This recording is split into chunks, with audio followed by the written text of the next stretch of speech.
Ghanaian photographer James Barnor is set to celebrate his 95th birthday with a remarkable event dubbed the James Barnor 95 Festival. The celebrated photographer will turn 95 on June 6, 2024. Uncle James is also known as the first ever photographer for a renowned media company in Ghana, Daily Graphics. James Barnor's 95 Remarkable Festival in Accra has been designed with a lineup of events including exhibitions, screenings, and concerts to celebrate the most famous photographer on this momentous occasion. The festival, which begins in May and ends on August 30th, is a celebration of cultural heritage and artistic innovation. While paying homage to the iconic photographer, it also aims for a long-term impact on the Ghanaian arts and culture scene. The artist and his gallery have launched a call to creative to delve into James Barnor's archives and interpret it. Conceived as an open dialogue between Barnor's body of work and the contemporary Ghanaian cultural scene, the festival will unfold across a network of arts venues, institutions, and outdoor spaces. Through contemporary artists and creators, as well as interactive audience participation, the festival aims to spark new conversations and perspective on the works and legacy of James Barnor. Speaking with Nation One TV, the legendary photographer, Mr. James Barnor, expressed his joy on the celebration. At least I've got my senses still. I can remember things, but life goes on. When I was 80, I was asked, how do you feel? I feel like 21, because there are so many things more that I want to do. The ideas come, the things come, you just want to do more, So it's not the same, it's the same. I am 95, but I don't feel it. So you see, it's the impact that I want this festival, or the impact I want it on people, that is more important. Be involved, now photography is being recognized and pursued and taken seriously. And one thing I need to ask is an association, GAPSIL or something, Ghana Employers of United Nations. They published a book of 19 people in Ghana, and I'm one of them. The first 19, and I'm one of them. It shows that at least photography is being recognized, that my work has gone into the books. Missing a little bit. They are missing a little bit.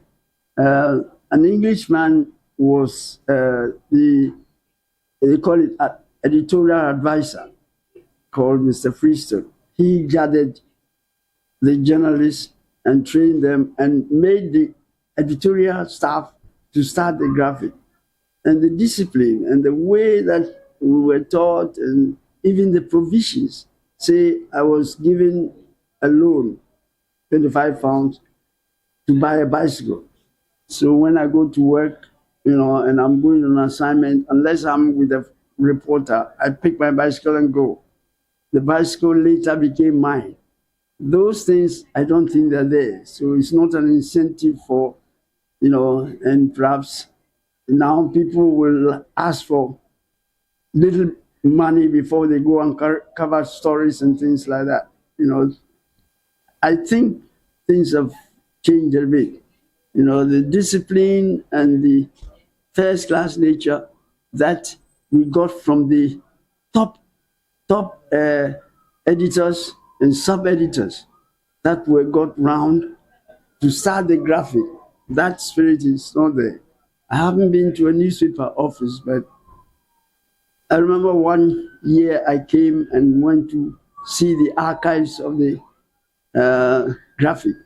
I wanted to see my pictures from 1950, 51, 52, and even some of the papers are not good, and the negatives were not kept properly. Whether they've done something about it, I don't know. But at least I have been able to do something.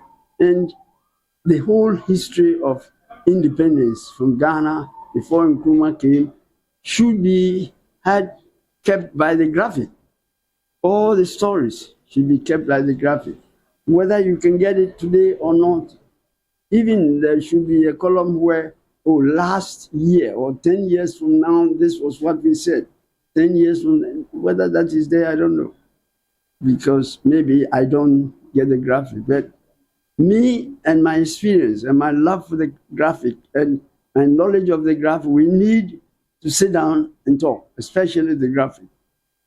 Because I boast, I'm proud and boast that I was the first photographer and I knew how we went. You know, the first editor was a Ghanaian, Telsin Kofi. Not many people remember him now. We can go through all, and sometimes I've got photographs to show all the politicians. I was able to go to Dr. Danko's house because he spoke Ghana, and he also was a keen photographer or amateur photographer. So we had something to talk about. I never discussed politics with any of them. You know, I've been to Nkrumah's house a few times, and even when he went to the castle, the first time he met the Ghana chiefs, they asked for me to come and take photographs. So I was the only photographer covering the whole thing. He knew me. I don't remember if I had a CPP card, because that time CPP was for the young people. Now, it seems as all people are getting involved in politics. And I would advise anything you do, especially for journalists, not to let your political inclination, the group you know, affect you in your work. That's one thing. And I think this is a big advice. You will think of it properly. Exhibition. Since then, kept the relationship with Uncle James over the years, and we've just gone from strength to strength. Of course, he's just become a bigger and better brand in all aspects. Ghanaians are now starting to know about him more and more, which is all we all wanted. And here we are today. I'm going to read this excerpt about what is now being pushed, which is the James Barnor Festival, which has commenced. It's a celebration of cultural heritage and artistic innovation while paying homage to the iconic photographer James Barnor. It also aims for a long-term impact on Ghanaian culture and art scene. More than just a retrospective, the festival will serve as an opportunity for discourse between a historical archive and Ghana's vibrant contemporary art scene.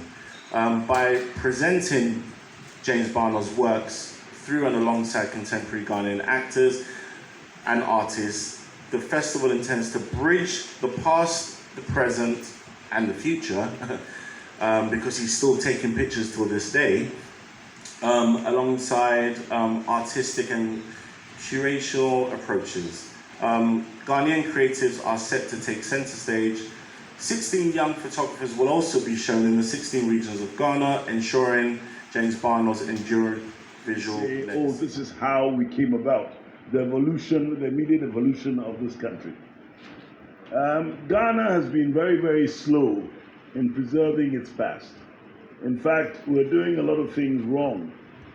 We have broken down a lot of buildings without looking at the potential in terms of tourism, in terms of recording and keeping the heritage of this country. And I think that this singular day in which we are celebrating somebody who has done so much to preserve the past for Ghana signifies a way of solving that problem, for us to be proud of our heritage.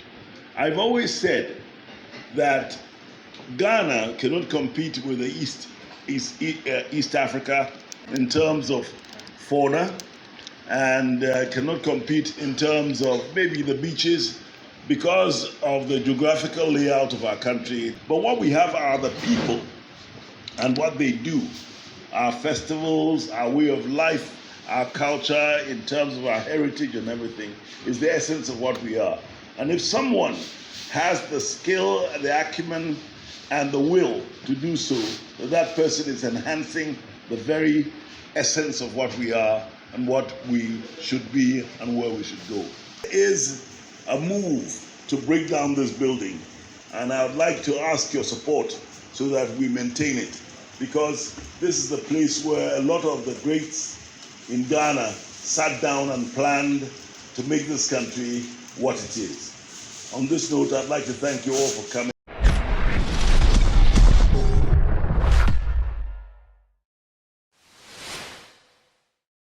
Thank you for watching Nation One TV. Kindly subscribe for more news updates.